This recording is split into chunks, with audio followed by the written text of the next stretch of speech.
Hello everyone and welcome back to Project Fern. Today we've got another video on the Vauxhall Astra GSi.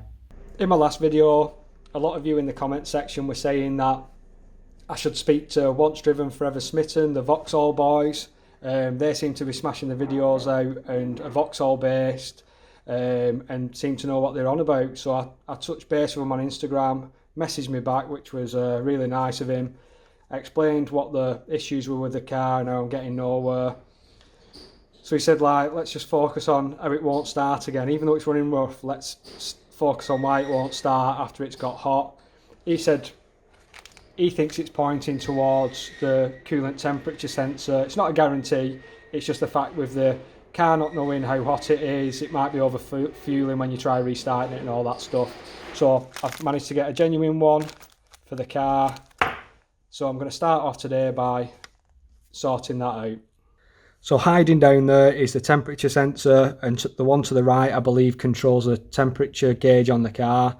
The wiring looks a little bit sketchy to me and the gauge didn't seem to be working, but I'm going to get the multi-plug off. It's cable tied on there as well, which shows that it's had something done to it in the past. The boys at Once Driven Forever Smitten said that the wiring can become brittle as well. So I'm just going to undo that cable tie now, pull the wiring back and see what it's looking like. I've took the wiring off and we've just got some crimps on the end. Does look a bit sketchy like. There's no multi-plug on the end of the sensor. It's not a problem, I can put some new crimps on. So I'm going to cut these back now, take the sensor out and just put the new one in anyway. I'm not bothered whether these were just a bit brittle and rubbish. I'm just going to put a new sensor in while I've got one and then we can get it started up. I've popped the airbox out of the way and put the new sensor in. I don't have any small crimps to put on the end of the wires, so I'm just going to try it with my crocodile clips and then I've got them onto the wires as well. Hopefully it gives me a good enough connection. I'm going to try and start the car now and see what happens.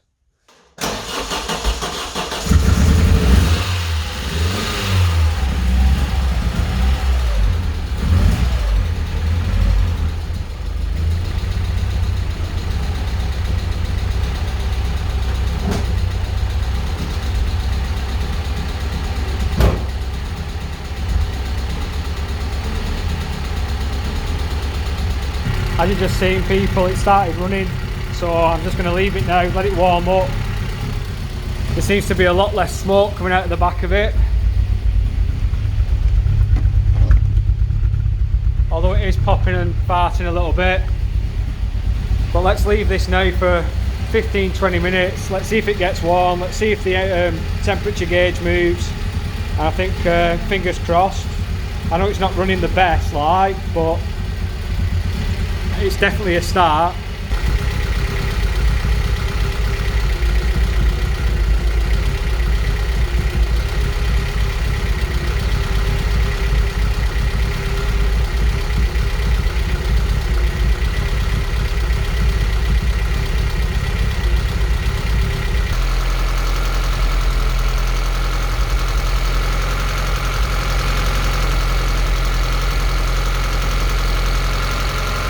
Still going strong. It's been running about 5 minutes now, nowhere near as smoky as it used to be in here. It's sounding very tappety.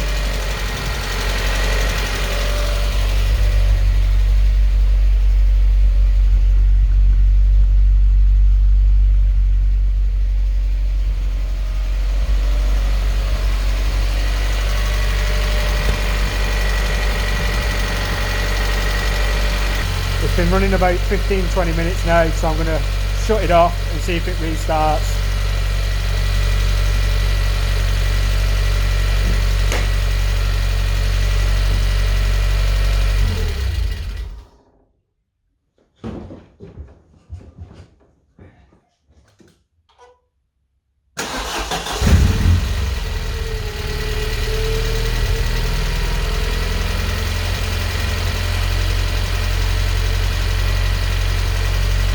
You've just seen there, I've just cut it off and it just started up first time.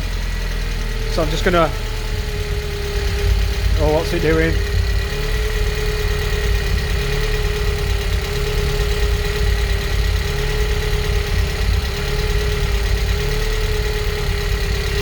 running a bit lumpy there. But yeah, I'm going to put that air box back on, get them wires out of the way and see if it starts again. We've got a pretty bad oil leak.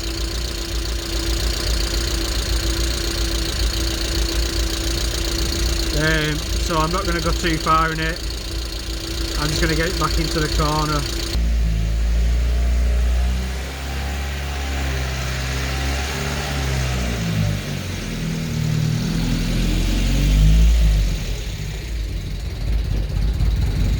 As it's got hot, it started to dump a bit of oil out. So I'm going to switch it off and get it back tucked in the corner. The fan's just kicked in. It's just gone off. Couldn't get the camera up started quick enough. That's my pool of oil. I don't know where the hell that's coming from.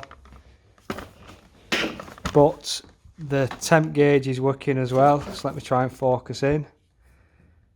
It is pretty cold in here, but there's quite a bit of smoke coming out when I took the dipstick out. Not a clue what that means. I'm just happy the thing's like semi-running. I can move it about now, get it outside, get a video walk round of it, hopefully over the weekend, and investigate where this oil leak's coming from. Quite a heavy leak that once it got going. It's never done that before, but mind you, it's never really run for that long either. It has been dripping a little bit. But I just have to keep my eye on it now. At least I know it's running. Get some crimps for that and get it wired in properly. But yeah, result that. Thanks to the boys at Once Driven, Forever Smitten for the heads up. I know a lot of people have said it in the comment section below before, but I've been trying everything. I'm just trying to work my way through it. But I'm just glad it kind of runs consistently. Now the engine's stopped running, it seems to have stopped dripping oil out. It's coming out quite heavy really. Not a mass amount like, but it's made a mess of the floor which I've just had to clean up. I'm just absolutely buzzing that it starts consistently, well semi-consistently, whatever you want to call it. I'm just going to try it again now and see if it cranks up first time.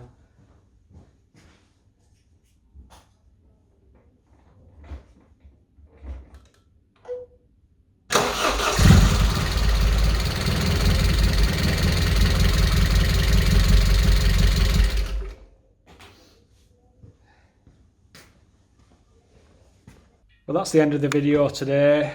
At least I can move it around now. I really need to get that oil leak looked at. As you can see in the previous clips, it was dripping quite bad.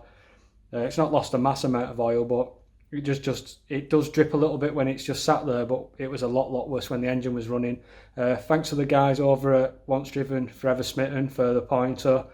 The car's running now. Plenty to do on it now. I can start moving it around. Hopefully I can sort this oil leak out and then get it outside and do a full walk around for you. Hit the subscribe button, hit the like button, any comments, put it in the comment section below and I'll see you in the next video.